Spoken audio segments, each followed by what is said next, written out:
Welcome to our channel. Today we how to install AlmaLinux on Hetzner VPS with Firewall setup. Beginner guides. Begin by logging into your Hetzner account. Once logged in, navigate to the Cloud section. Create a new VPS by selecting the desired server type and configuration. Choose AlmaLinux as your operating system. Finalize your specifications and click on the Create button. Wait a few moments for the server to be provisioned. After the server is ready, note down the assigned IP address. Use an SSH client to connect to your VPS. In your terminal, type SSH root at your _server_IP and press enter. You may receive a warning about the authenticity of the host. Type yes to proceed and enter your password when prompted. Now that you are logged in, update the system by running DNF update. Next, install the firewall by executing DNF install firewall.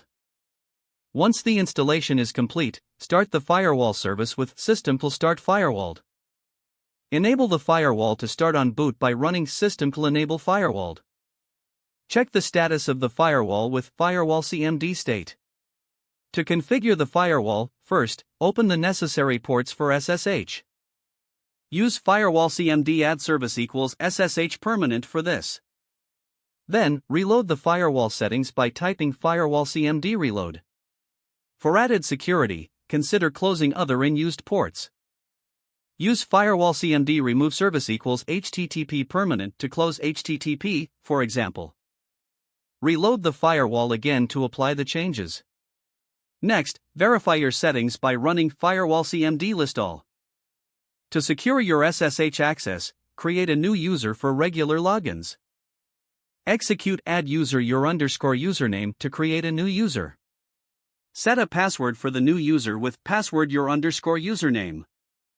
Grant the new user sudo privileges by adding them to the wheel group.